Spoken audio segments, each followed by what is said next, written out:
Good evening. Welcome to the June 6, 2023 City Council meeting. The meeting is hereby called to order.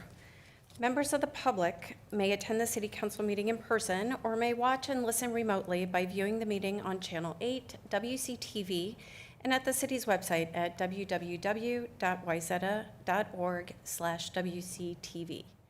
Public comment during the public forum and/or public hearing portions of the meeting may be provided in person at the meeting in advance or by logging into the Zoom call and raising your hand during the public hearing. When your name is called in the meeting, you will be seen and heard in our council chambers and the cable channel. You will be asked to unmute and then you may begin your comment. All public comments must include your full name and address. Second item on the agenda this evening is the Pledge of Allegiance. I would ask everyone to please rise if they're able and follow along. I pledge allegiance to the flag of the United States of America and to the republic for which it stands, one nation, under God, indivisible, with liberty and justice for all.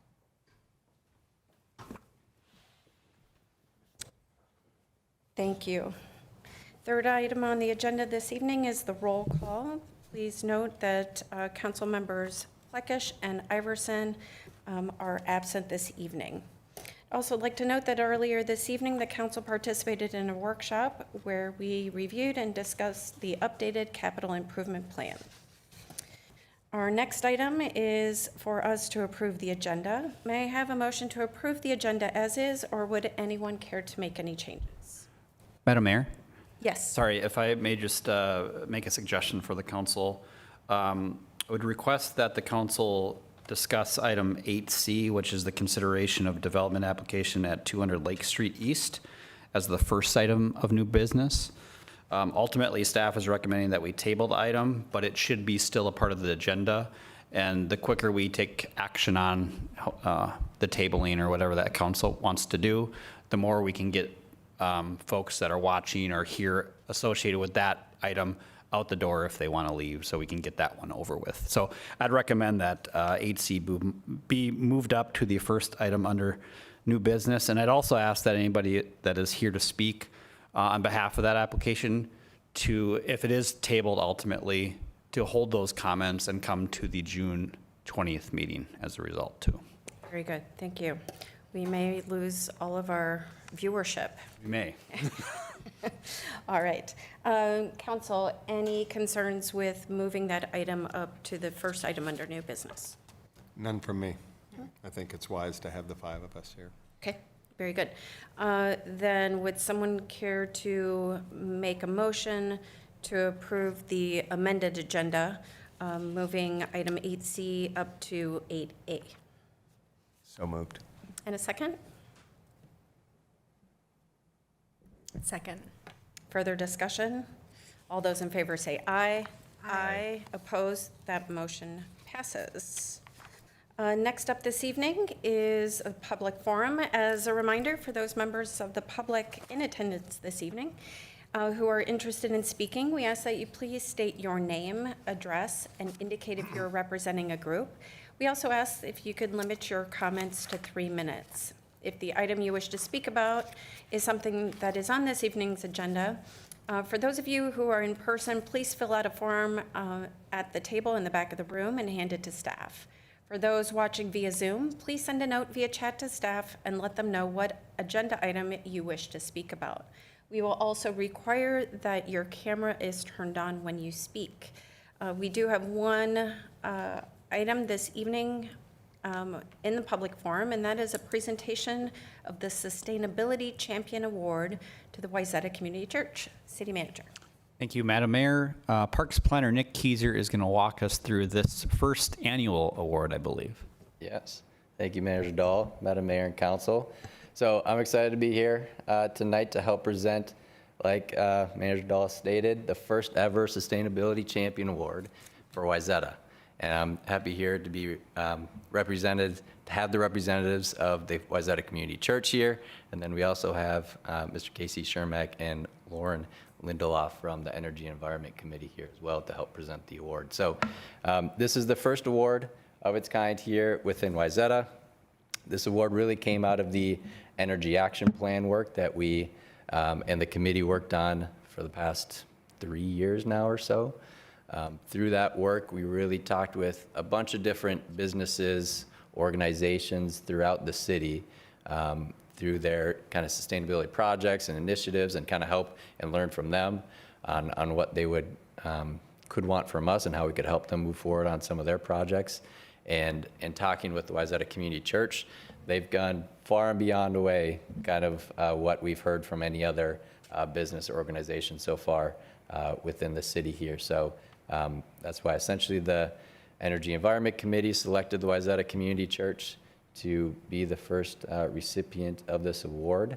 We hope as a committee and as staff here to have this be essentially an annual award to help celebrate and recognize different businesses and organizations within the city on kind of their sustainability work that they've been doing, and help us, again, learn more from them, collaborate more with them throughout the years.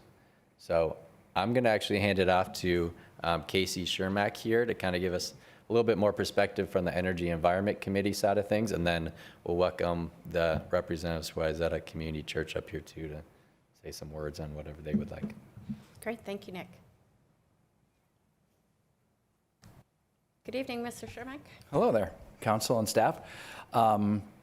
Nick summarized it very well, and as a resident and a member of the committee, it's been a pleasure to kind of take some first steps for Wayzata, along with Wayzata wanting our community to be kind of a leader and someone as a whole city that leads the way to leave this earth a little better than we left it.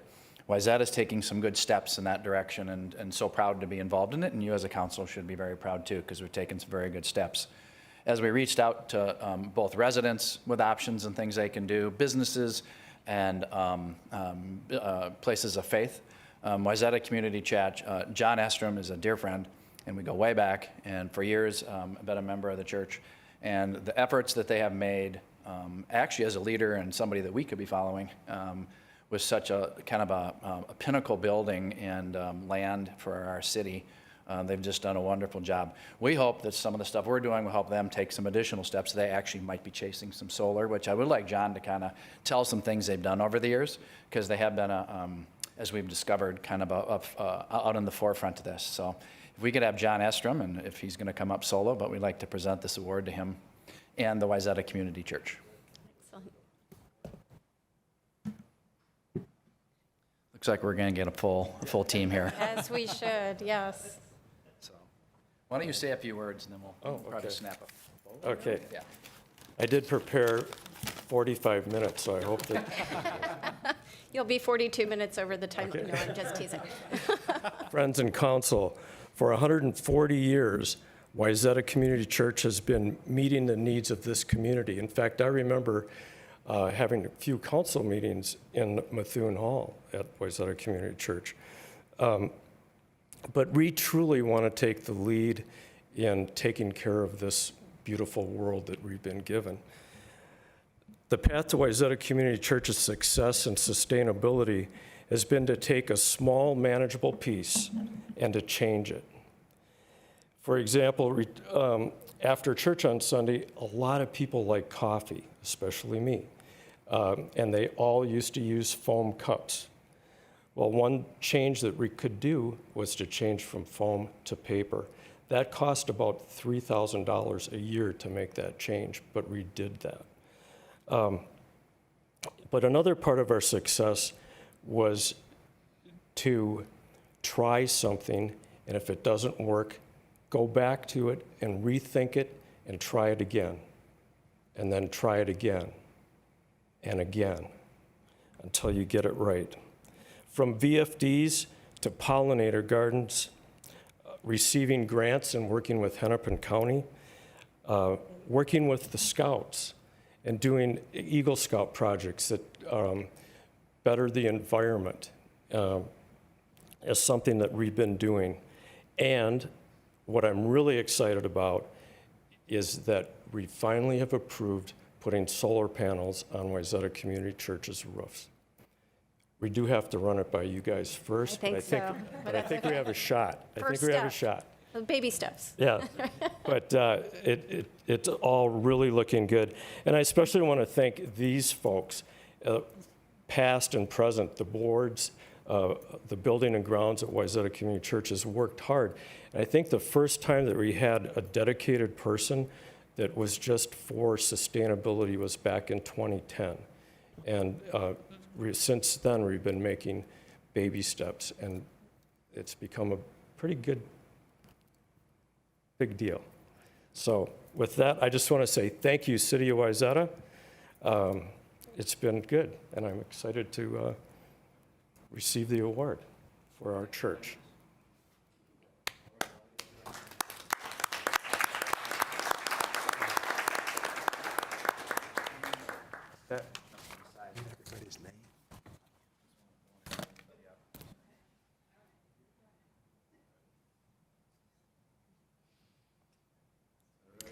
John, would you introduce the other people you brought with you this evening? Yes.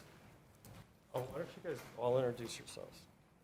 Jason was served as chair. I've managed to get him on for several years.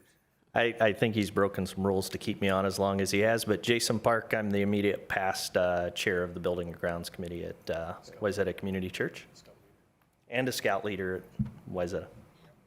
And this is our new chair.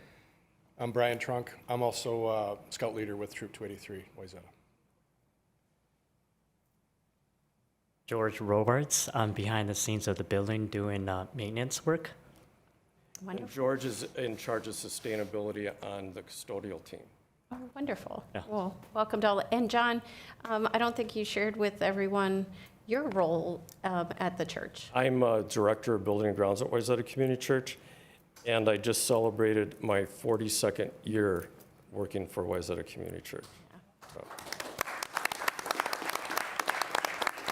Thank you. Well, I have been fortunate to know you, certainly in passing. Our children are about the same age, and I've attended Wayzata Community Church, and I've been impressed with so many of the programs that the church has implemented for our immediate community, but the community at large. And this is just another example of the amazing work that all of you do and your commitment, not only to the people, but to the planet. And we thank you for that. Congratulations on your award, and we look forward to having you come talk to us about your solar project in the future. Okay. Thank you so much. Thank you.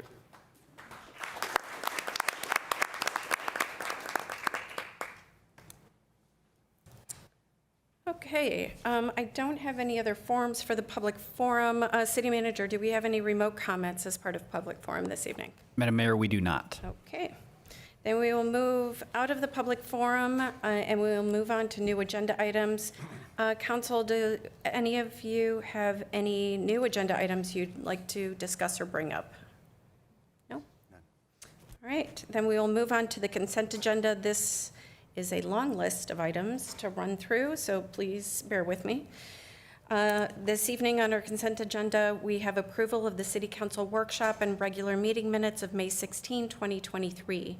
We have approval of the check register, approval of municipal licenses, receipt of the 2023 first quarter financial report, adoption of Resolution 36-2023, accepting donation from Wayzata Lions Club, approval of professional services agreement with Delaney Consulting for the Bar and Grill assessment, approval of proposal and authorization for the mayor and city manager to execute a contract with Sarah Peterson Consulting for strategic planning facilitation services, have authorization to solicit bids for the tennis court reconstruction project at Wayzata West Middle School, approval of professional services agreement with 106 Group Limited for Panaway Phase 2, archaeological monitoring services, acceptance of resignation of Steve Fox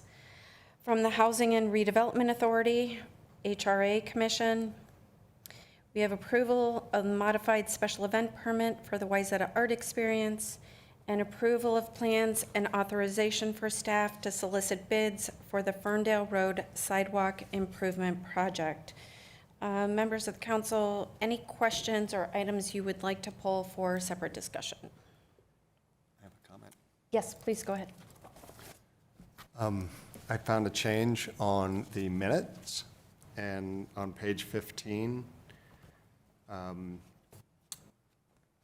line 23, instead of approving conditional use permit for the rooftop solar energy system at 747 Mill Street, it should be tabling until we see designs.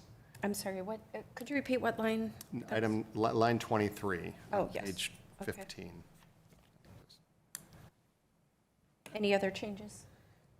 I believe, maybe Kathy can go back and check, but I believe I made the motion for the 33-2023. I'm not sure who made the motion for the other one, so I think they might be reversed. Madam Mayor and Councilmember Parkhill, so Yes. thank you for that catch, Councilmember Parkhill. I did have a chance to discuss it with our city clerk, and she went back. So what you have in front of you and on the screen is essentially what you just kind of outlined, Councilmember Parkhill. So in summary, it's Councilmember McDonald made the motion, seconded by Parkhill, to adopt Resolution 3423, approving the CUP for rooftop solar for 600 Rice Street East. That motion carried 5-0. And then the subsequent motion was Councilmember Parkhill made the motion, seconded by Councilmember Plekish, to table resolution, not adopt, to table Resolution 33 to a future date for rooftop solar at 747 Mill Street East, and that motion carried 5-0. Very good. Sounds right. Thank you. All right. So then just a point of order in terms of procedure, then with the language you just read, City Manager, would we be okay to make a motion to adopt the consent agenda as presented while incorporating the changes that the City Manager presented? Yes. Yes, Madam Mayor. Thank you. Would someone care to make that motion? So moved? And a second? Second. Any further discussion? All those in favor say aye. Aye. Opposed? That motion passes as well. All right, we are cruising right along.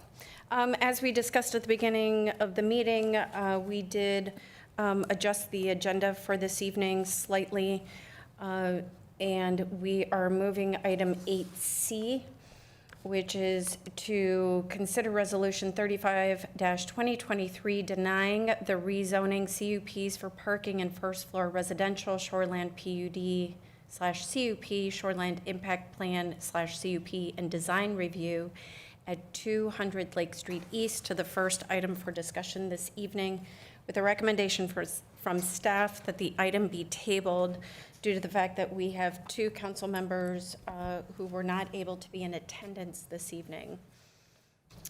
City Manager, anything further to add before the council takes that up? Madam Mayor, I think it was well said. The only thing I'll add is that the 120-day rule, which the city needs to take action by, is July 5th. So we still have at least one regularly scheduled meeting to act on this, so we should be good. Okay, very good. And we intend to have it on the June 20th agenda. Correct, and the applicant was notified. They don't have their entire team here. They acknowledged the rationale for it, so I would expect that they'll be back on the 20th. Okay, fantastic. I will bring it back to the council. Any concerns with tabling this item to a future meeting? At this point, do we have all 5 commissioners on the 20th meeting On the for the council members? council? Good question. I believe so, That was Councilmember a Parkhill. deja vu. Yes, it was. It was. Old habits. Yeah. Okay. Any concerns? No. All right. Then would someone care to make a motion to table a discussion on 200 Lake Street East to our next meeting? So moved, Madam Mayor. Second. Any further discussion? All those in favor say aye. Aye. Opposed? That motion passes. We will discuss that on June 20th. And then For those from the 200 Lake Street East team, thank you for your flexibility. We really appreciate it. And we look forward to hearing your application at our next meeting. All right, then my notes are a little scrambled with the change. Our next item then this evening would be to consider acceptance of the city's 2022 audited financial reports. City Manager. Thank you, Madam Mayor. I believe Deputy City Manager Yeager is going to introduce this item. Thank you, Madam Mayor and council members. So each year, we're required to get an independent audit of our financials, and the city has retained MMKR to conduct that audit and prepare our annual financial reports. Bill Lauer with MMKR is here tonight to present an overview of our financials, as well as to present any audited findings. Very good. Thank you. Good evening. Good evening, Madam Mayor, members of council. Thank you for making time for me on your agenda this evening. What I'd like to do briefly is just talk about the audit process, kind of go through how that went, make sure you're understanding our responsibility, what we do as auditors, then spend a little bit of time going over the opinions and report letters that we issued as a result of that audit, and then just very briefly talk about a few of the high-level financial results for the year ended December 31st, 2022. So as I mentioned, the first thing I want to do is just make sure, and I'm kind of required to make sure that you as the body charged with oversight of the financial reporting process understand kind of the division of responsibility for the financial statements that you received. All of the data and disclosures that go into putting that document together are the responsibility of the city staff and your contracted financial service provider. We come in, audit it, provide an opinion that goes in the front of that document as to whether this fairly presents the city's financial position and the results for the year under audit. In addition, that audit is performed in accordance with government auditing standards. Part of that process is we review and test your internal control and compliance in a couple of areas. First of all is over your financial statement preparation, government auditing standards, and the second is your compliance with Minnesota laws and regulations. There's an audit guide for local government units that the state auditor's office puts out and updates every year that we have to audit to. So you'll find two separate report letters for those two compliance areas. As far as the results of the audit, once again, we were able to provide what we refer to as an unmodified or clean opinion on the city's financial statements. We had no issues as far as your application of governmental accounting standards and the presentation of your statements.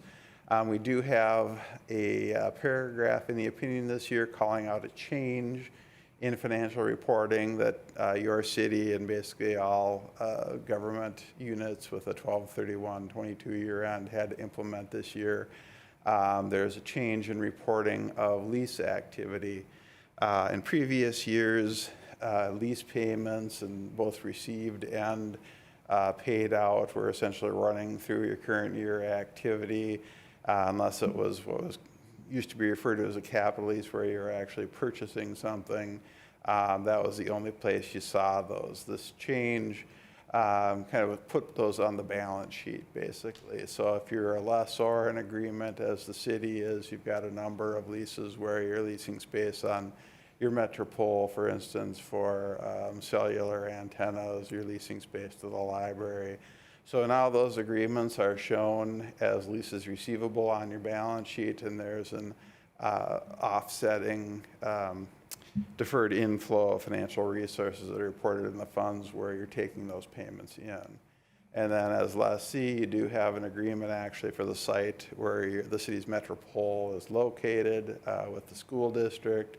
So in your long-term assets and liabilities, now you're seeing a new asset, a leased site lease asset, kind of a right-to-use asset is what it's referred to. And then there's the outstanding debt. That lease gets reported in your long-term debt, which is a change from the way that was presented in prior years. As far as our other reports, we had no internal control findings or issues to report other than something that we've reported every year due to the relatively small number of people that you have in your business office. You do have a lack of segregation of duties in a few areas. The city has improved this incrementally over a number of years. This was actually reduced a few years ago from a material weakness to a significant deficiency, which is a lesser finding, and you continue to implement things to help put checks and balances into that system as you are able to do within the limits of the staffing that you have.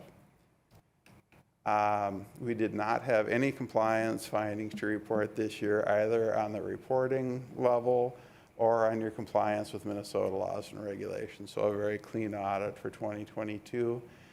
We do follow up on any findings or recommendations from our prior year audit.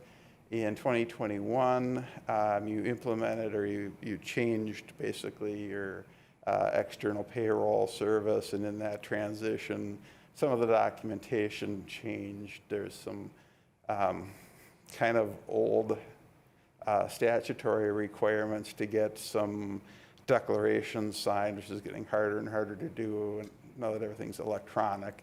And the new payroll service that you had was not able to get that declaration onto all of the paperwork or not paperwork, but the electronic receipts for that payroll as you used to have with your old system. So in doing that, some of the seasonal employees that you hire, the temporary employees, the required declarations were not obtained. That was corrected in 2022. All the payroll claims that we tested and sampled had the appropriate claims on file. Or, I'm sorry, declarations, I should say, on file. I'd just like to spend a couple minutes talking about some things that we have been kind of talking about with all of our city clients. These are not necessarily specific to Wayzata, but there's some things that are becoming bigger issues due to current circumstances, and we're just making sure our clients are aware of them. The first one is the use of deposit sweep accounts. This is a very common arrangement we're seeing with our governmental clients and their banking. A lot of banks don't like to tie up investments they own to pledge collateral for any deposits you may want to keep in a bank that exceed the $250,000 FDIC insurance. You don't currently utilize one of these, but I'd say probably 75% of our clients do. It's a very common arrangement. We're just making sure that people are aware. The state auditor's office has been kind of banging this drum for a number of years.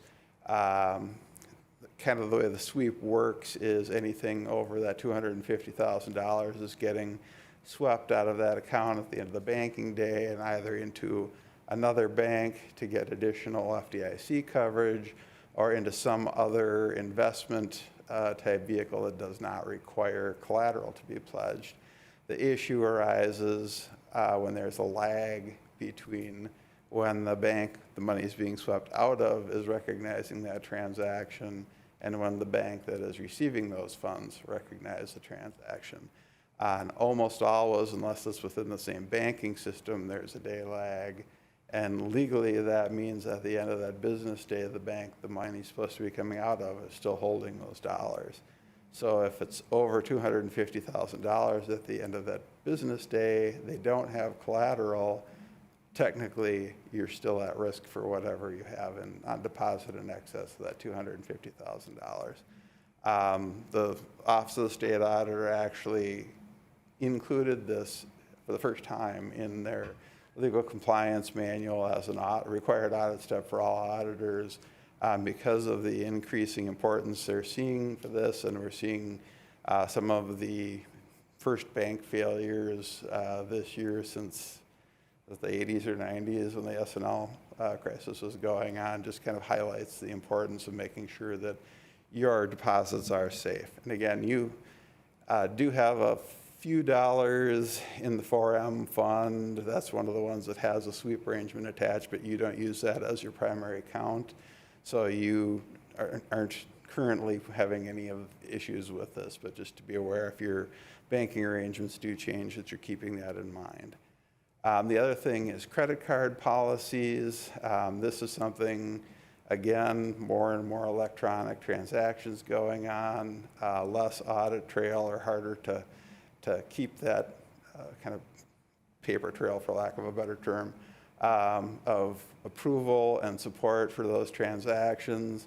We just kind of put in there some of the, highlighting some of the things that the state auditor's office is recommending, both from a policy standpoint and from a practical internal control standpoint, making sure all of those purchases meet the public purpose test, making sure that everything, all transactions on that credit card statement for the month are have appropriate receipts turned in by the person that initiated that transaction. Again, with more and more e-commerce, it's getting more difficult sometimes to make sure those are being captured.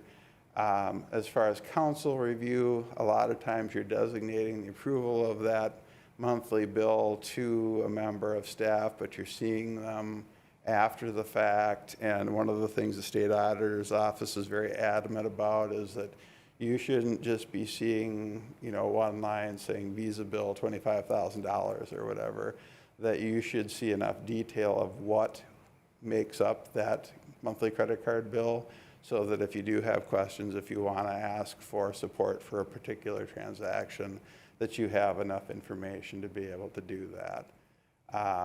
And also just having anyone that's issued a credit card or P card sign your policy acknowledging that they're going to comply with that and that they're aware of all the regulations. So just making sure controls over those are tightened up as we go more and more to electronic transactions and e-commerce.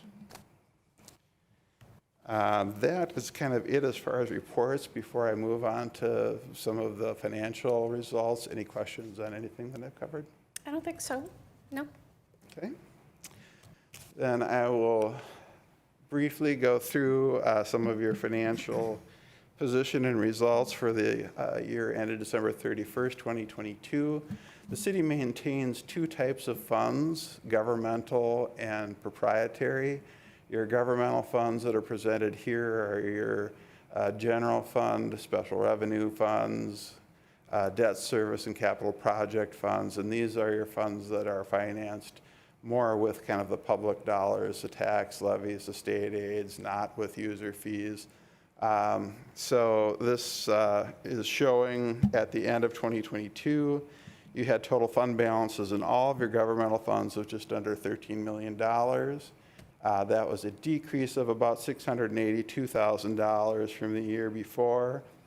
Most of that decrease was because you had spent some dollars that had been accumulated for capital purposes in some of your non-major capital project funds. You can see the bottom part of this shows by fund, and the top is kind of in the various categories of fund balance. And that $971,000 down there where your non-major fund balances declined was mainly in two areas, amounts that were restricted for parks and trails, and fund balances that were assigned for your lakefront improvement projects, where you spent down some accumulated resources there for projects during the year.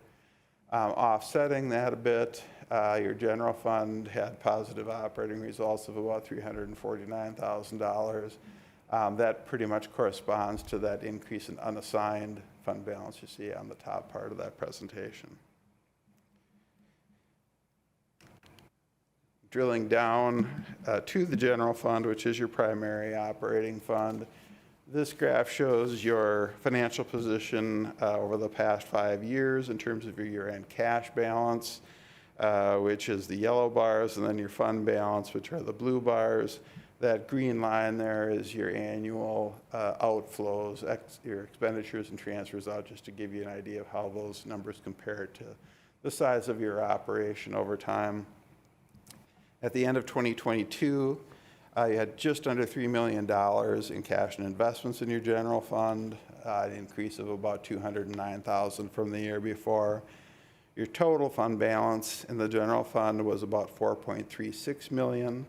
As I mentioned, that was about $349,000 higher than the prior year end, and you'd had a break-even budget, so your fund balance was higher than you'd projected by that same $349,000.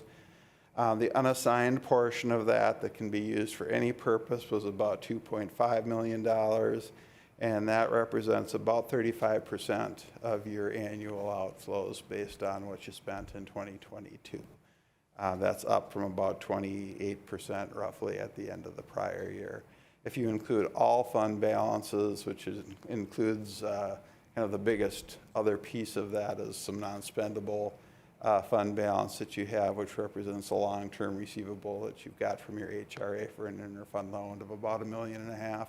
If you include all fund balances in there, you actually have close to 60% of your annual expenditures in total fund balances. So by either metric, your general fund is in very sound financial position.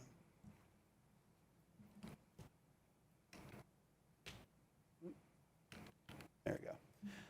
Your general fund revenues for 2022 were just over $7 million. You were very close to budget in total, about 0.4% under budget, roughly $25,000. There were a few variances in some of the categories here. Your property taxes were about $154,000 under budget. You had a little bit higher adjustments as far as abatements and delinquencies than projected, and you do actually include all of the adjustments and abatements in your general fund, your debt service levies. You make the debt service funds whole first, so all those adjustments do run through your general fund. The other revenue category that you see here kind of includes a number of kind of a catch-all thing, but the big thing that's driving that negative that you see there was an adjustment to the fair value of your investment portfolio. So your other revenues were about $147,000 under budget due to that adjustment. And just to kind of clarify, this isn't a realized loss on these investments. If you're holding an investment that's multi-year in maturity, over the life of that investment, you have to adjust it each year to any fair market value. Because interest rates were going up, we saw the prices, the market prices on these investments go down if they were longer term. So a lot of our cities are seeing the same kind of market adjustment that you are this year. Since you typically hold these investments to maturity, you're going to get the par value. So eventually this is going to be recovered, but you do, as you hold those over time, have to record that fluctuation from year to year. So it's kind of a temporary fluctuation in the fair value of investments.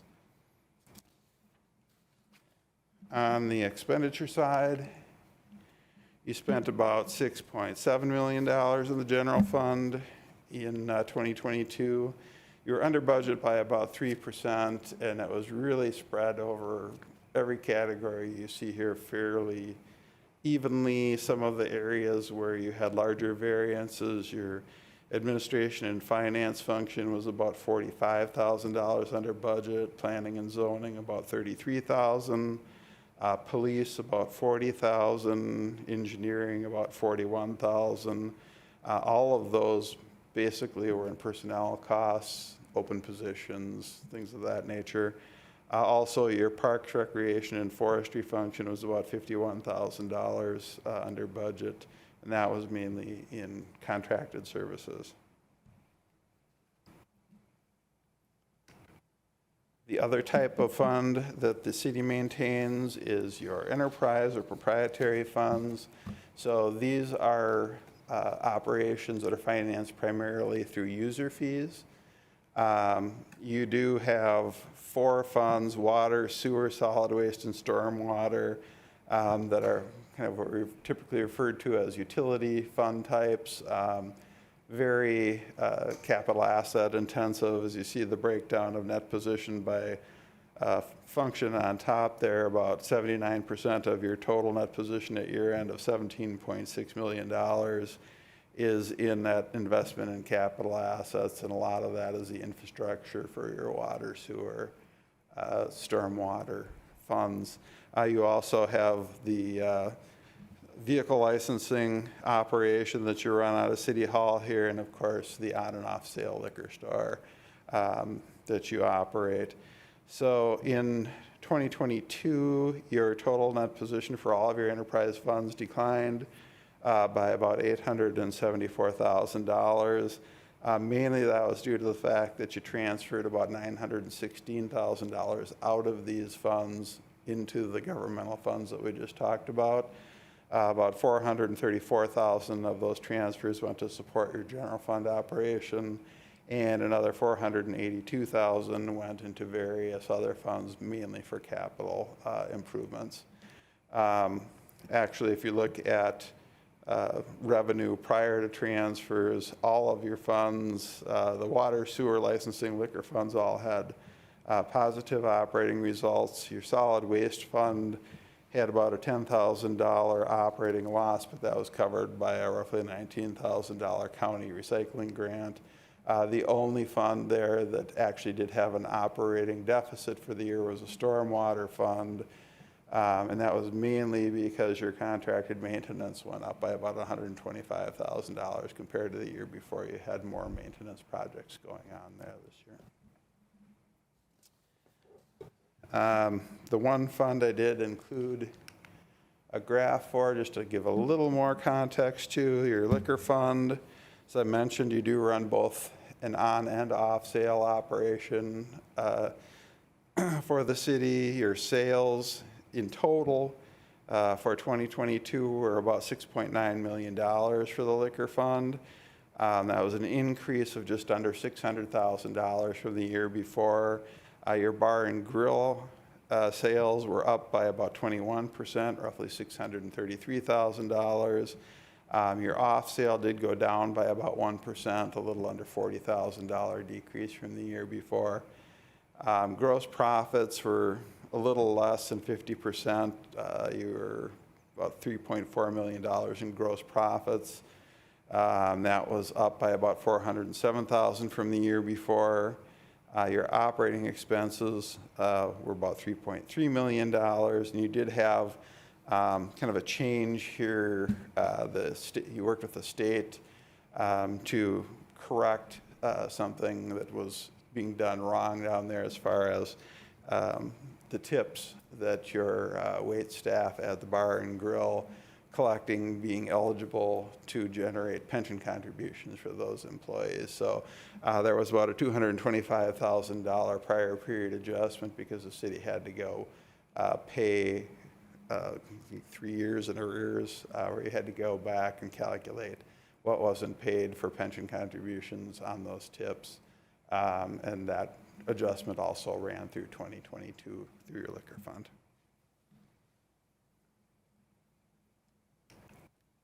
And then the final table that I'd call your attention to is actually a very whittled down version of the very first presentation in your financial statement, your government-wide statement of net position.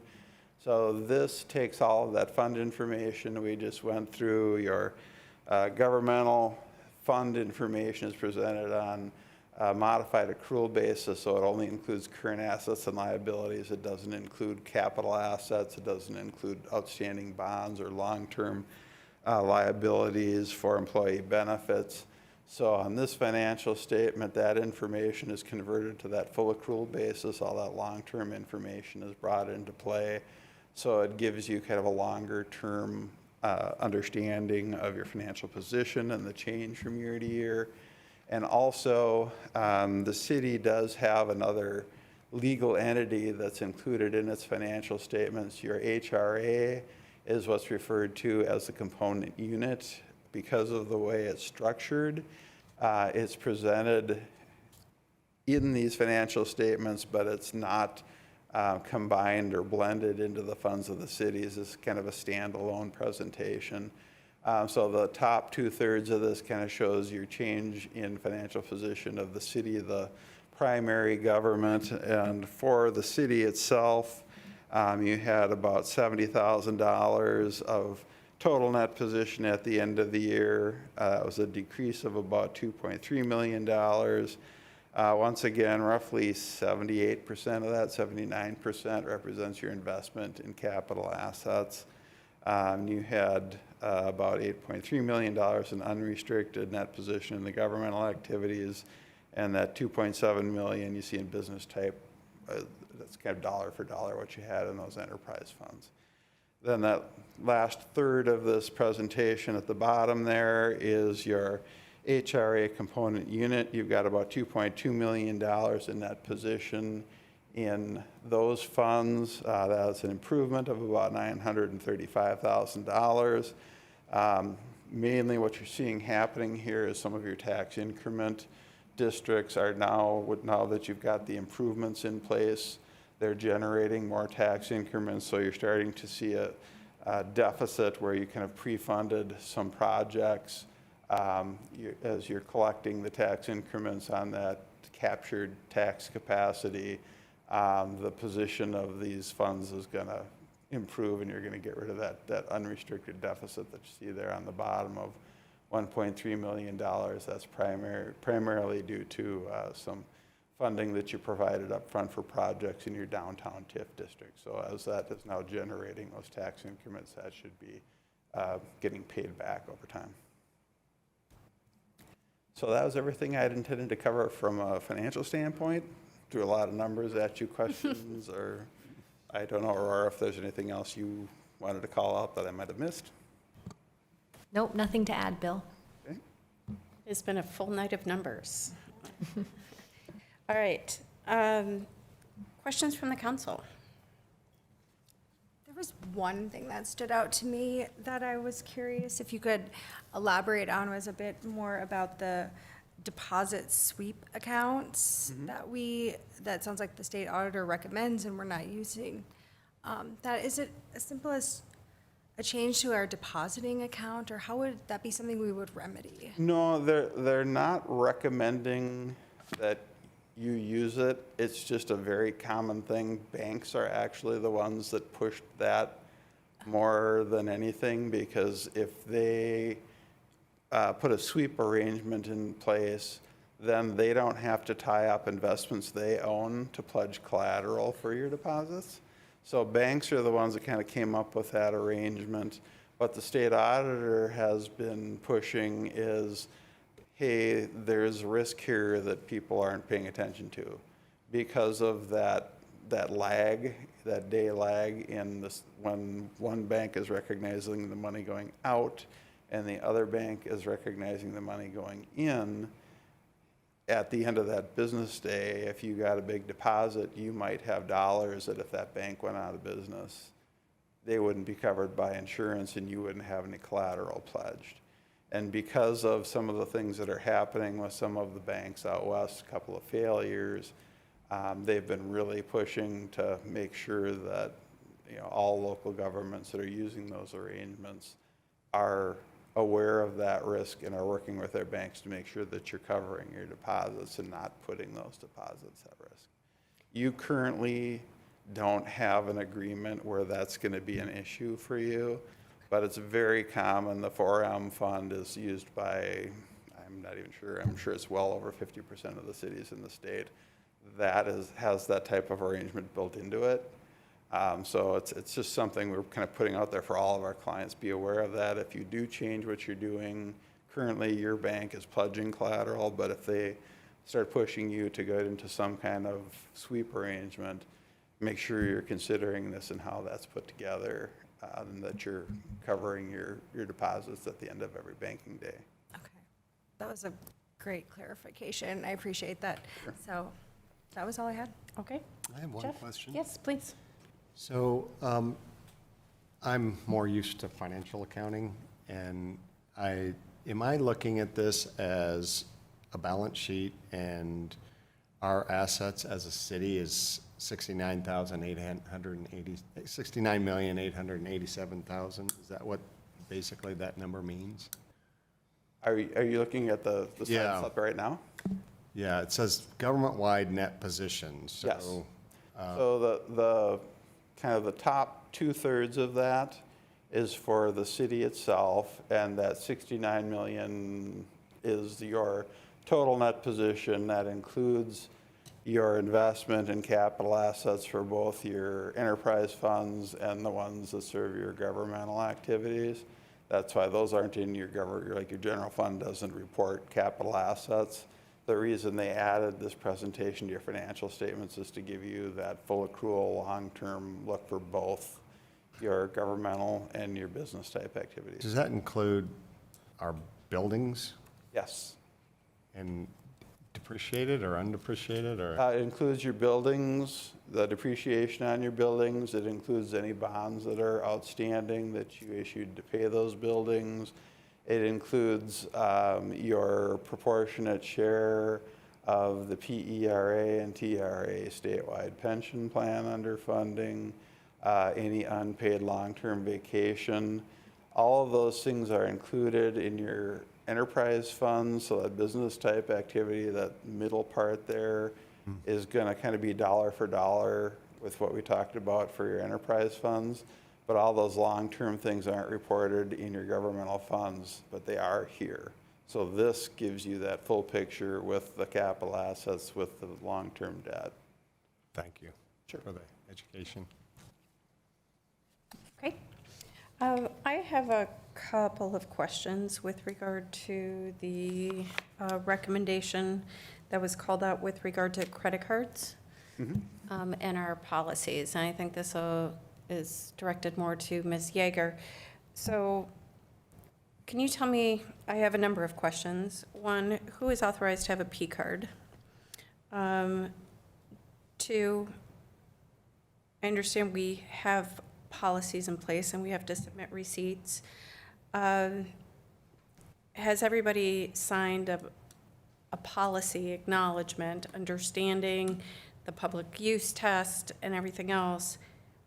And then lastly, because I am looking and specifically called out page 18 of 467 in our packet, which is our check register, a payment to Bank of America. I'm assuming that's a credit card. So in the future, should we anticipate having the details of that or reviewing that in greater detail? Because it is oftentimes a concern, right? You have a credit card statement at the end of the month that's due. How are we addressing that internally to address these recommendations? Thank you, Madam Mayor, for your question. I'll start with the first one, the employees who are allowed to use a credit card. I don't have the exact number off the top of my head, but typically it is our senior accountant, and I think nearly every department director has one. Is that And a the city city credit manager. card? When you say Correct. able to use a credit card, it's not a personal card. It is not a city-issued card. Correct. Yep, it's a city-issued credit card. In order for them to be issued the credit card, they have to sign off on our credit card policy. So that's a step before they're even issued. Before that, they have to get approval that they are allowed to have a credit card and things like that. So generally, it's directors and our senior accountant who have a city credit card. They do sign that policy. Your last question was in regard to the recommendation on basically providing increased detail on those credit card purchases. Let me see if I can find the invoice. But essentially, Bill and I just talked about this the other day. Essentially what you see is kind of like a lump sum payment to our credit card. It does have the detail on what it's for, but the vendor name goes to the credit card company. And so I've been talking with our senior accountant on how can we provide that additional detail, and we're gonna run it by the auditors, but we essentially have two options of either increasing the level of detail on the vendor in the invoice description that you see, so you know who it's going to and for what purpose, or just straight up attaching our entire credit card kind of reconciliation, like all the charge slips and all that. So we're working through how we can provide that kind of additional level of detail. going forward. And then what is the policy in terms of, so department heads have credit cards. Who is approving their expenses? Does everything go through you and the city manager? then for Yeah, so approval? it goes through, so if, say, it's a credit card associated with like a charge account or something, it may be that it's associated with a purchase that one of our building maintenance people would be initiating. They have to turn that sign slip into their department director, who then approves it. And then it gets included on our statement and then also reviewed by our accountant. So depending on who initiated that charge, it's between 2 and 3 people looking at it. Okay. And I thought I had one other question associated with that. It's escaping me at the moment. And just in general, our preference as a city is still to pay for as many things via invoice and check as possible. We typically only use a credit card for things where that kind of after-the-fact payment can't be used. So a lot of times when people have to enroll in training or things like that, you have to pay in that moment. So that's still our practice, and the majority of everything we do is still processed via an invoice and a check. Okay. And then the accountant has a city credit card as well? Correct. What types of purchases is the accountant making via credit card that wouldn't normally go through the typical invoicing? It still goes through an invoice approval process, but that's kind of typically for a catch-all of anything else. Like, that's the credit card we use to order office supplies off of, or kind of like one-off random things like that. And those then still go through then their director and signed off that way. But the credit card itself is held in the accountant's name. And so as part of that policy as well, then if someone's traveling for city business and an emergency comes up, would they be able to use the city card and then just not get reimbursed for it and have to pay it? Or what's our policy and how that's handled? Yeah, so if someone initiates a purchase that's not for a city reason, whether intentional or unintentional, they're responsible for paying the cost of that purchase. But I can't think of a situation where we've had someone in an emergency use the city credit card. Because we have much more limited amount of people who have a city credit card, we more so have the opposite, where they've paid on their personal credit card and then apply for a reimbursement from the city. Okay, very good. Well, we'll have thicker packets, it sounds like. All right, thank you very much. Thank you very much.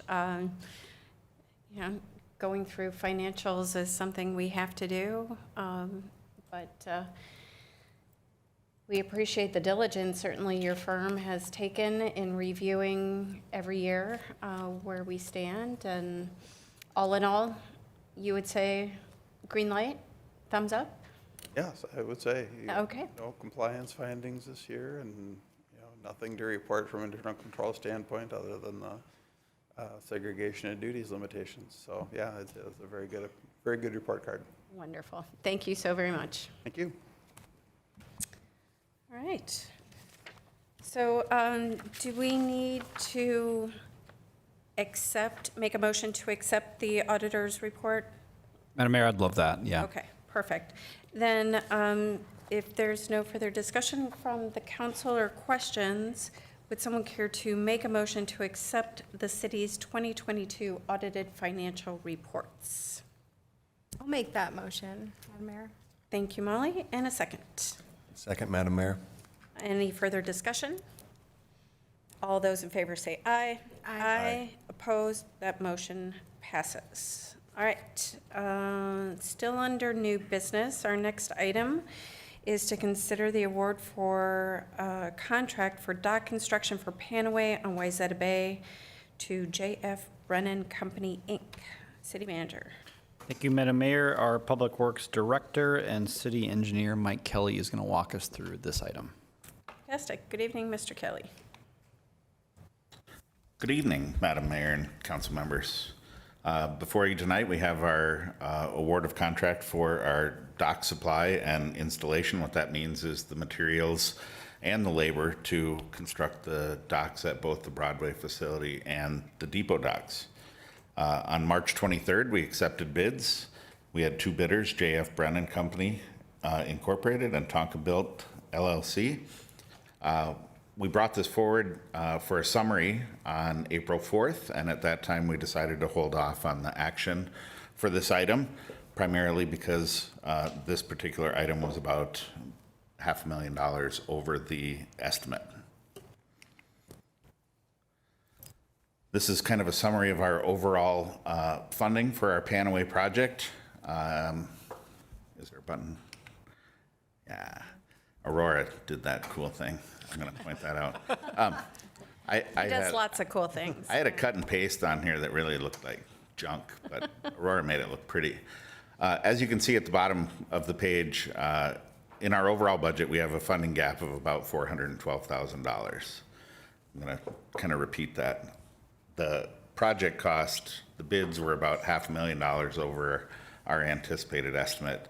We're currently at a gap of about $412,000. We do have some items in here, where do I have, value engineering that we're accounting for as part of some project work scopes that we've already accounted for. The steel construction is about $230,000 worth of savings, as well as a recently adopted sales tax exemption. We sit at a position of about $412,000 gap. Tonight, we ask you to consider this bid two different ways. We can accept the base bid, or we can reject the bids, and I have a little bit more information on that. If we accept the base bid, we just want you to understand the pros and cons of doing that. The pros are that all of our construction, the boardwalk and both of our dock facilities happens at the same time and on the same schedule, ready to be used for the 2024 season. As we talked about, we have this gap of about $412,000. Additional funding contributions are not necessarily guaranteed, whether that be the Conservancy or value engineering opportunities that we'll still be looking for with our various contractors. Again, those cost-saving options aren't necessarily guaranteed. The last being, if there is a funding gap after an approval that can't be met by those previous things, we would be looking to the Parks and Trails CIP fund to cover that gap. The other option is to reject our bids. And again, the pros of that, we would be able to fund our project without any major issues. The cons are rebidding the project takes time, potentially could cost additional monies in the fees associated with consultants and project pieces. The new bids could come back lower. They could come back higher. Not sure. That's a risk that we take always if we rebid a project. Our current bidder, just based on the fact that is presenting a bid now, may choose not to do so if we don't offer that opportunity right now. We do want to inform you that the replacement of docks is still in our capital improvement fund overall. They do need to be replaced, so we would have to replace them at some point, and the risk is we're not sure what that cost would be in the future. And then lastly, if we did rebid a project and those second bids were also rejected, we have to figure out an interim solution to how we provide docks to our public. Some great pros and cons. I'll stand for any questions.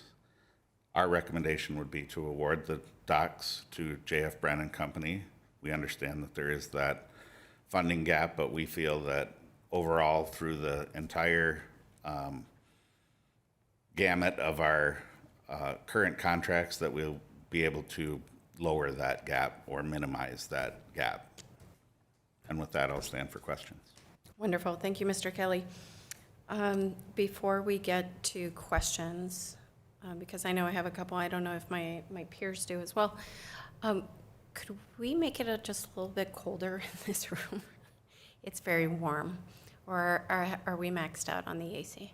I think the AC is set the way that we have it. I don't know that I can adjust it. The only opportunity would be if we open the doors and see if we can't bring in a breeze. That's okay. We'll leave it as it is. Thank you. I'll just fan myself in the meantime. That's okay. All right, thank you. Questions for Mr. Kelly? Yes, please. Could you go back one slide? I just wanted to make sure I got your last bullet point on that, understood what it was. So because of Panaway 2, we're taking out the docks, so we would have no docks. That's correct. And if we don't have a plan to put them back in, then we're kind of without docks until we get that plan. Is that what that says? That's correct. We would just need to finalize some sort of interim solution. As part of the boardwalk construction, we need to remove the Broadway docks in order to construct the boardwalk. Where we have a dock bid opportunity here in place. If that doesn't pan out, we could bid it again. We have a current floating dock facility. We may want to figure out how to use that if we needed to as an interim solution. That's all that this states. We just further might need to piece together an interim solution. Thank you. No further questions. Thank you, Councilmember Parkhill. Molly, any questions? Yes, just one. Just to reiterate that this bid is not, construction documents, final, this is what we're beholden to this exact number and this exact amount of docks. So there is value engineering opportunities and an opportunity to scale back if we had to in some way. Could you comment on that part? Sure. What we're acting on tonight is, and let me just back up to the first page. The way that we presented our bid package, with an alternative. The first base bid being construction of both dock facilities, Broadway Avenue and the depot. We asked our contractors, those that were willing, to provide an alternative to omit the construction of the depot docks. In this particular case, one of our bidders provided that alternative and the other didn't. So by considering the low bid tonight, we're asking for the construction of both facilities. Doesn't mean that as we progress with a project, there aren't changes to a project that might benefit the city financially. We're not sure what those might be. It could be a change in the location of piles. It could be the change of how connections are made. It could be ultimately, if we decide that the project needs to be scaled back, we could do that. But what we're asking tonight is the acceptance or rejection of the base bid that is presented before us tonight. Okay. Thank you for the clarification. Okay. Could you help me with combined base bid? Could you explain that number?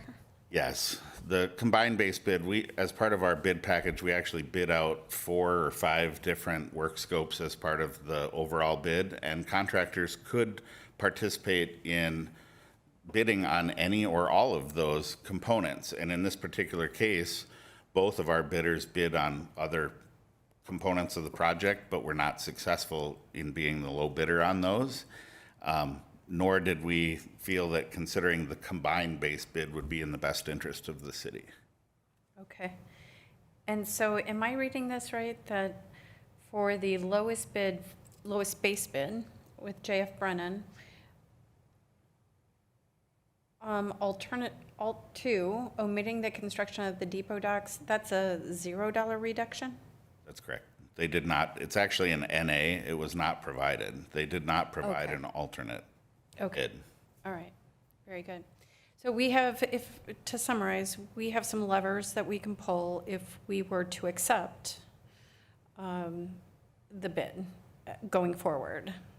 That's correct. Okay. As I mentioned, we'll be working with the contractor to do anything that we can to save dollars as part of this contract. We'll also be working with the contractors that we've already hired to provide benefits for or cost savings on the installation, site logistics, anything that we possibly can. Okay, fantastic. Well, thank you very much.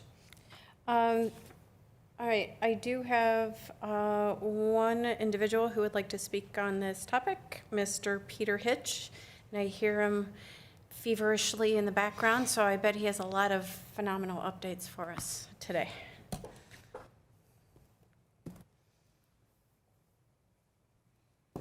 Good evening. Good evening. Madam Mayor, thank you very much for the opportunity tonight.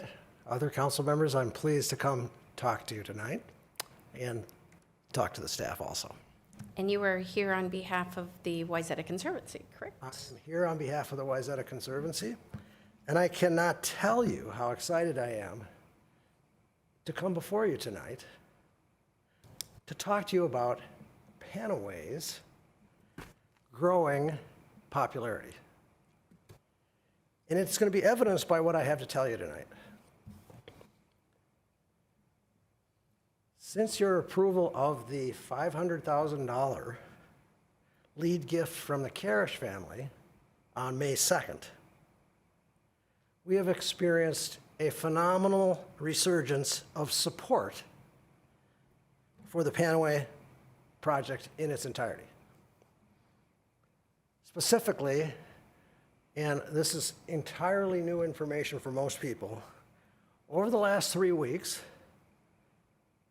and of course, per our policy, pending your approval,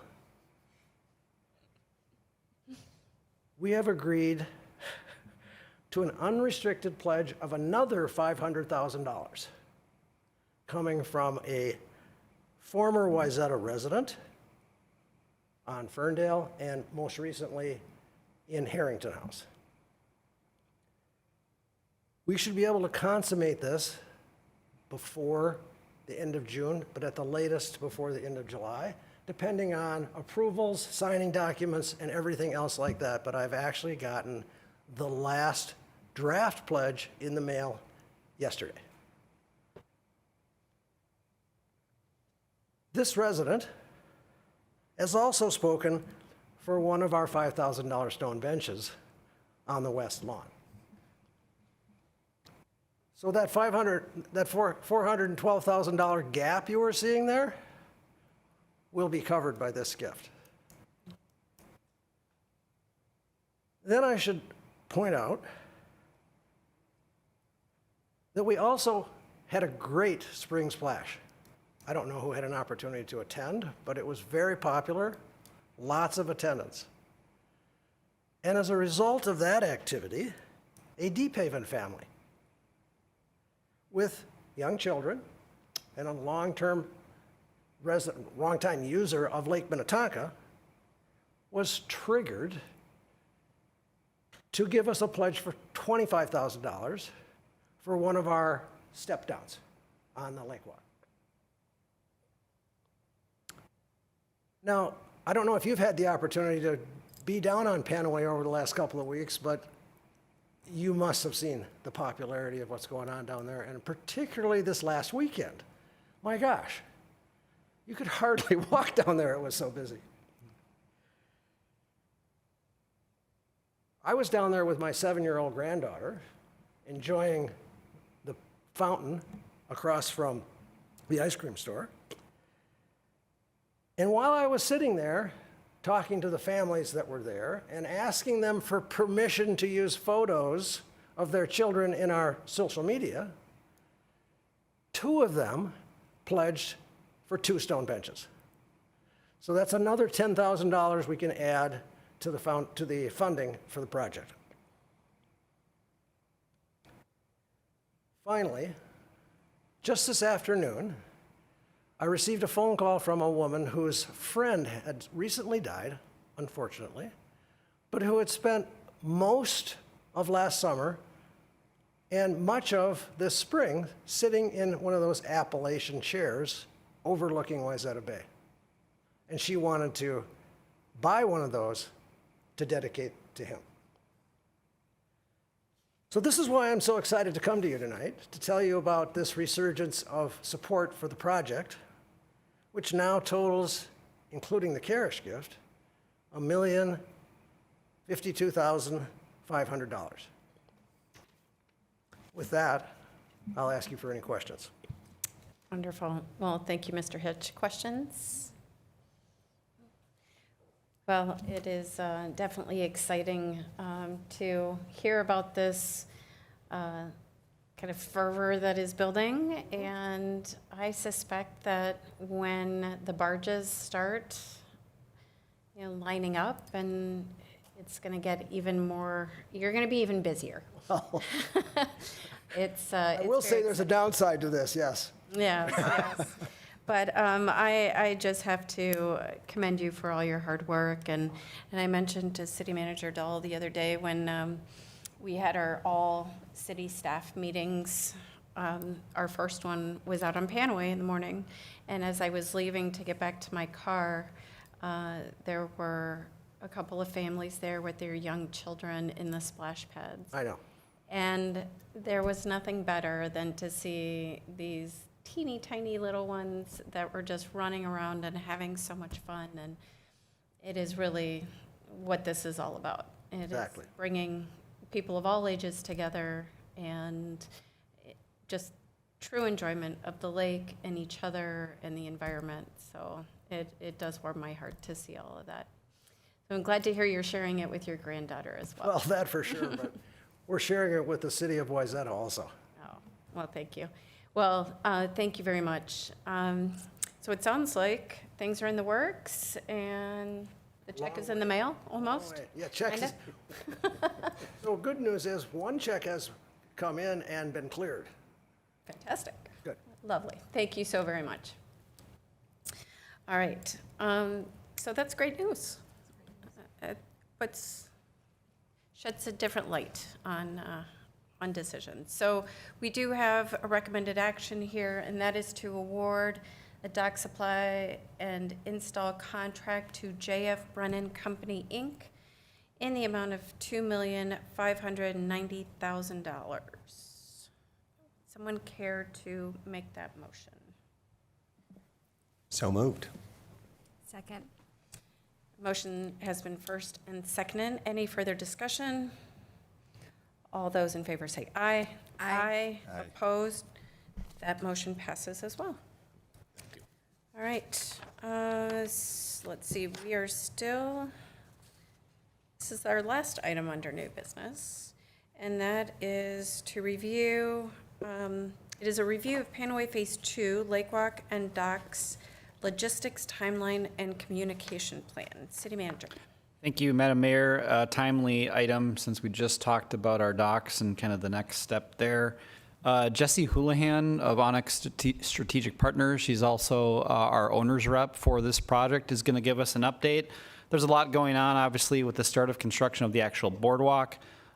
She's going to talk about the when, the how, and just how we're going to be communicating everything. So, Jessie, you want to start? Thank you, Jeff. Madam Mayor, City Council, I'm really happy to be with you guys again. This is a simple outline of what we're going to go through, but I'll start with reminding you that I'm Jessie Houlihan. As your owner's representative, I support with oversight in design, construction, communications. I'm kind of helping fill those gaps on behalf of your staff. Also here is Bob Jansen. He's our project manager with Cross Anderson. I know you've seen him as well. So as you have any detailed questions, he'd be happy to jump in and support too. So in general, construction is starting, which means construction is mobilizing. Mobilization happens a couple weeks before we'll see physical activity on site, and so we wanted to be in front of you guys, letting you know what to expect before you're seeing those things happen and before you're getting calls and questions about what's going on. Cross Anderson itself is going to be setting up their offices nearby at the depot parking lot. And I just stopped out there and kind of took a look at it again today, reacquainting myself with construction. And as we know, it's a tight, busy spot. So Cross Anderson has studied how much space they're actually going to be needing. It will be fenced, barricaded off for safety and separation, but they will be working there and mobilizing from late June all the way until they demobilize when the project's done in spring of 2024.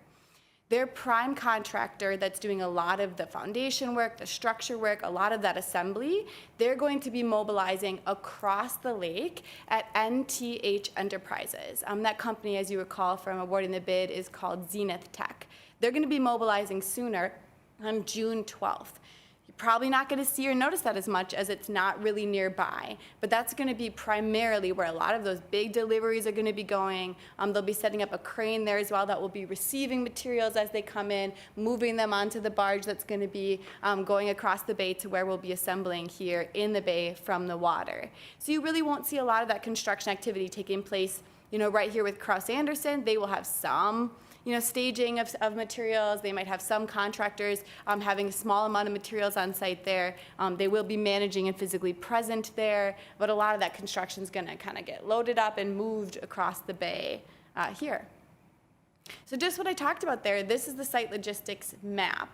This is something Cross Anderson put together with our prime contractors. You can see the small orange area. That's where the Cross Anderson office is going to be. There will be some temp fencing there, making sure that all the activity, both on the boat work side, but also along Lake Street, remains separate from construction.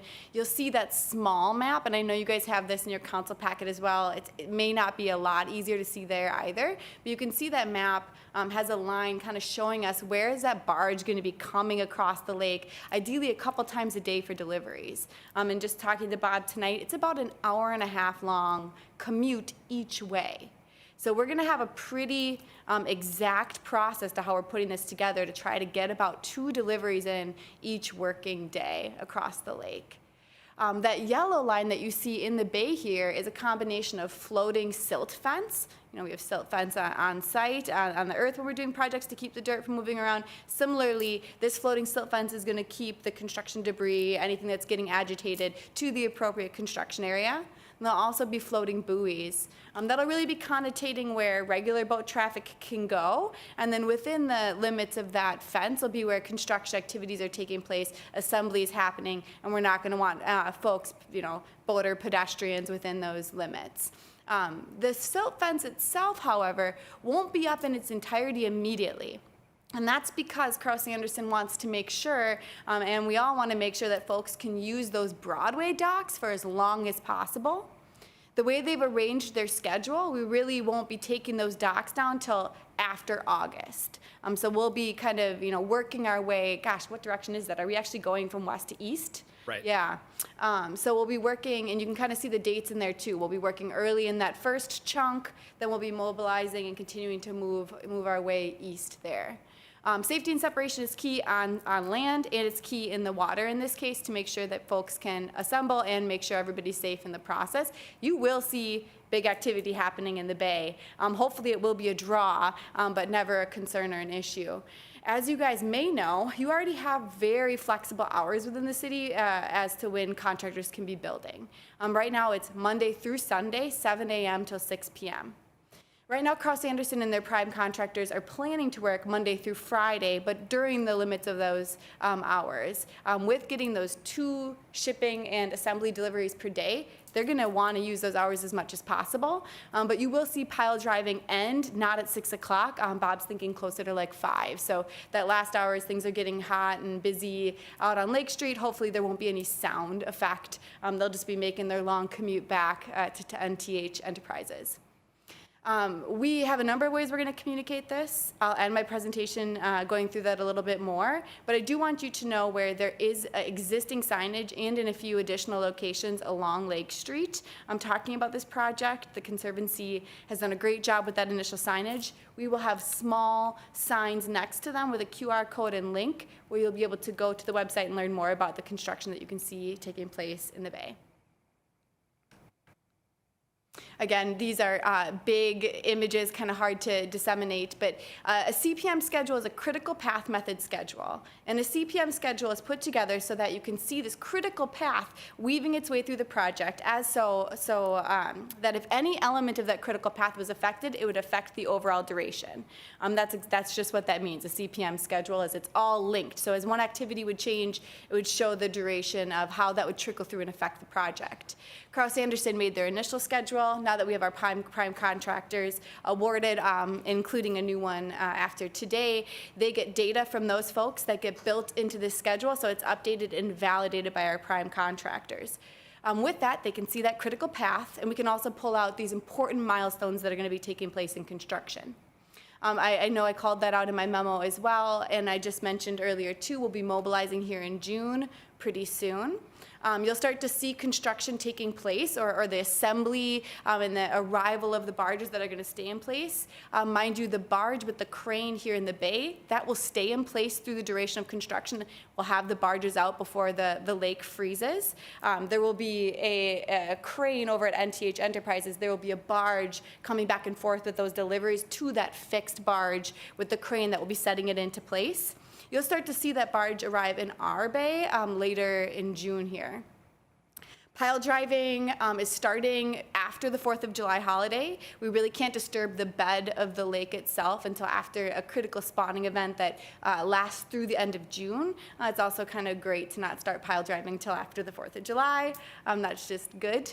As I mentioned earlier, the removal of the Broadway docks, which is a requirement for us to get that boardwalk in, that won't take place until early September, so that we can utilize those docks through August.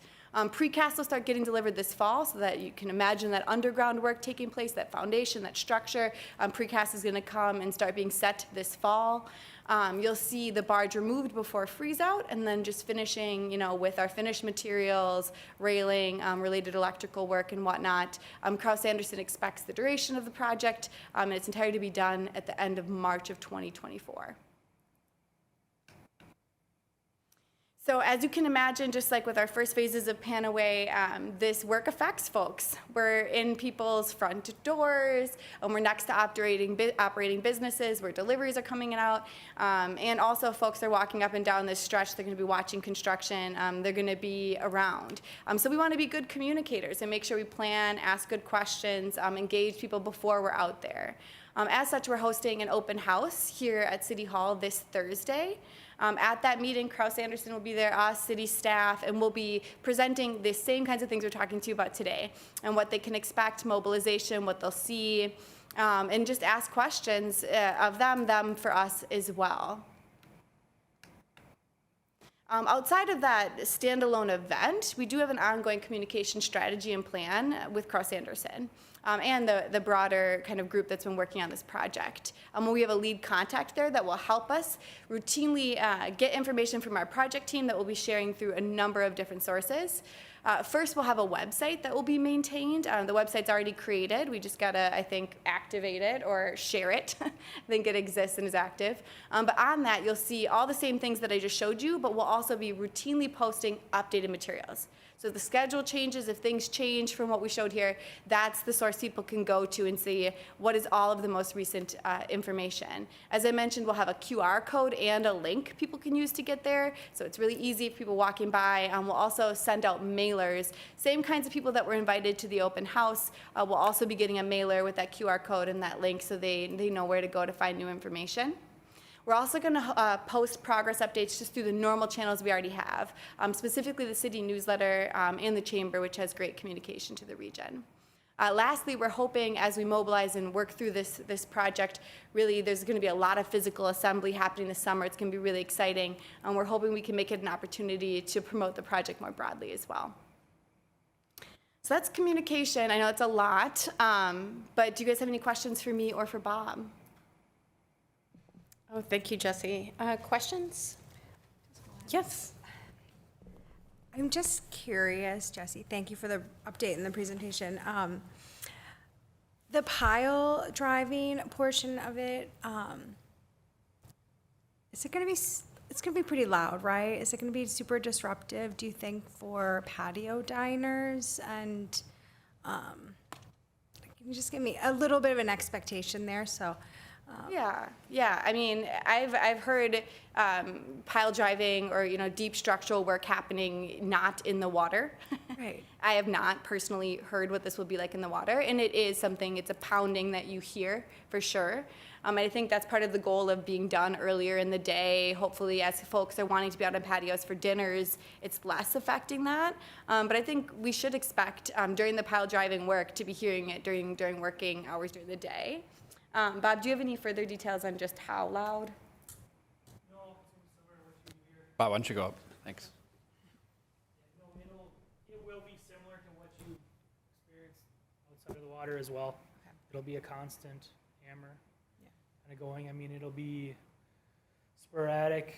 I mean, at times, it all depends on if they're driving pile that day or else setting templates. So it'll be on and off. There'll be days, and we kind of relay on what that looks like on the websites. Share that. But yeah, it'll be a constant kind of during the pile driving process. You'll hear the diesel hammer. It's not like a jackhammer on concrete that's constant. It's a bam, bam, bam, and then a pause, you know. well, many of us remember it pretty well from when Presbyterian Homes was built, and I think, 5 years worth? yeah, so this will probably be a breeze in considering that one, but just wondering if maybe the water would muffle it a bit, but I figured that was wishful thinking. You guys were looking Yeah. into technologies related Yeah, to I mean, that. we'll, I don't think the water will necessarily muffle it. It's kind of low. It's lower, I guess, to the ground in that scenario where you have the shoreline. But until we really see it going, see how it's driving, there's a lot of factors that go into how the driving is really going to play that you can't really gauge until you start, so. Fair enough. Bob, do you expect that construction will start at 7 a.m. at NTH as well? So it'll be, say, an hour and a half before they're physically in the bay. That would be starting anyways. I would worry, not just about patio, but I would worry about 7 a.m. pile driving. You know, just waking up in your condo. Yep. Yeah, I would say in the morning, they'd be starting up at 7 o'clock, and that'd be mobilizing from their location over at NTH. So 8:30 potentially arriving here. Yep. I would call it safe between 8:30 arriving here, and then there's going to be some setup every day. So we'll detail that out a lot more kind of as we kind of get everything established and can kind of gauge stuff when it starts moving.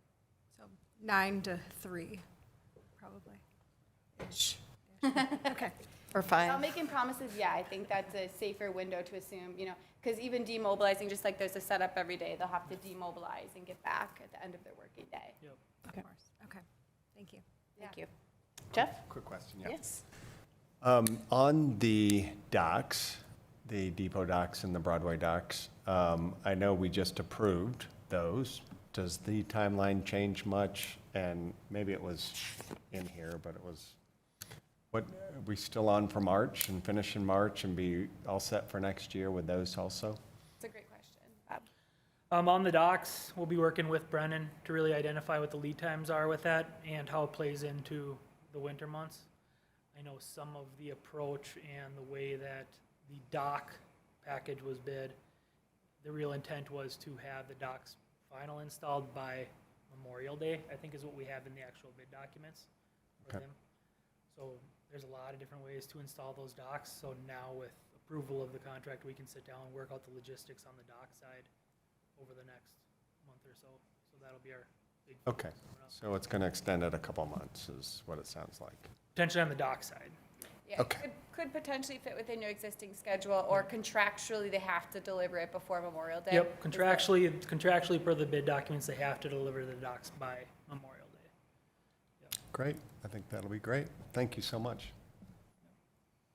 I have a couple of questions. So for the businesses and residents, they will all be getting this communication in hand, understanding there will be noise disruptions. This is kind of the schedule, where to get more information, who to call, because they'll want to speak to someone generally.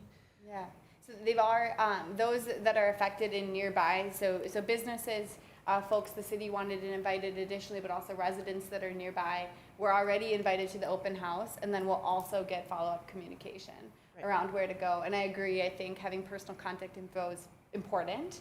So our superintendent will be at the open house as well, I will be as well. He and I will both be active contacts with our information available to folks who have questions throughout the duration of construction. Fantastic. And then we'll have everything on the website, a link as well. In terms of the website, I think we had talked early about maybe having a camera and live streaming and people can see like what's going on, or is that still the plan? I love that idea. I don't think we've confirmed exactly what technology we'd utilize. We've gotten some drone footage already. Time lapse can exist and live cameras can exist. So I think it's great to bring it back up because I think that'd be really fun to have linked one way or the other, or captured and make a video post. Sure. Yeah. I kind of like the live streaming, you know, it's like the Raptor Center, but different. Yeah. Okay. And then we also talked about celebrating this milestone, not just for our city, but, you know, this entire region, for something that's so out of the ordinary. Are we still planning on a ribbon cutting, ground water breaking? I'm not sure what the proper terminology is, but Madam Mayor, yeah, we are. There's a lot of jokes there with what the names could be, but we're working with the Conservancy, the construction team to figure out when the best time would be. Not too far after we start piling, certainly. So after we want to get through this threshold today, and then start planning for that to celebrate, because we've been working at this for a long time. Absolutely. And so the open house, that's Thursday, 5 p.m., 5 to 6:30 here at City Hall. Yep. Okay, so we expect a full house. I hope so. I hope so too. That way no one can say, you didn't tell me. So, well, that's great. Any questions for us? Is there anything as you guys get underway that we can help support with? I know you're going to have your hands full for the next few months, but anything? Any questions? No, nothing. I mean, we'll have on-site representation at all times. So if there's anything that anybody needs, I mean, they're more than welcome to call myself or our soup on site. And their trailer will be at the depot parking lot, so that you can tell anybody who's engaged at various times that that's the place to find them. And we'll have signage on that fence as well over there. Fantastic. Yeah. Well, thank you very much. Appreciate that. Well, this is very exciting. No action is needed on our part. Any comments from the public online? Madam Mayor, no. No? All right. Well, that kind of wraps up new business for this evening. Our last item, our last item is the city manager's report. Thank you, Madam Mayor. We just talked about the open house. I'm not going to reiterate that. Just wanted to acknowledge Steve Fox. Been on the HRA since 2017. Really offered a great perspective. Really good person. He's not wanting to leave the HRA, but he did make a transition in his life, his family, and moved out of town, unfortunately. He'll still be around, just not serving on the HRA. So we'll figure out, going to meet with Chair Shaver on how to fill that spot. Probably got a couple meetings left. It'd be nice to fill it before the end of the year, but so stay tuned for that. And just before you move on, he was also, Mike, you might have to keep me honest here. I think he was on a communications Correct. council or committee. For several years. I think he was one of the founding members, and that was Yes, exactly. So he's contributed many years to this. served us well, for sure. Yes, wonderful. It was mentioned several times about the splash pad that is open from 10 a.m. to 9 p.m. to take advantage of the daylight hours. So hopefully we'll see a lot more children out there enjoying it. And I just also want to give props to our finance staff, led by Deputy City Manager Yeager and our senior accountant Kathy Ovshek. A lot of positive findings and report from our auditor. It's all comes as a result of their hard work and the policies that they implement, how they track things, and really make sure that everybody else is following the appropriate procedures too. So kudos to them. This report really reflects the work that they put into. So that's all I have. Fantastic. Anything else from the rest of the council? No? No? Then would someone care to make a motion to adjourn? Go for it, Jeff. So moved. Will you Second. second it? Yes. Absolutely. Fantastic. The motion's been first and seconded. Any further discussion? No? All those in favor say aye. Aye. Opposed? The motion passes. We are adjourned.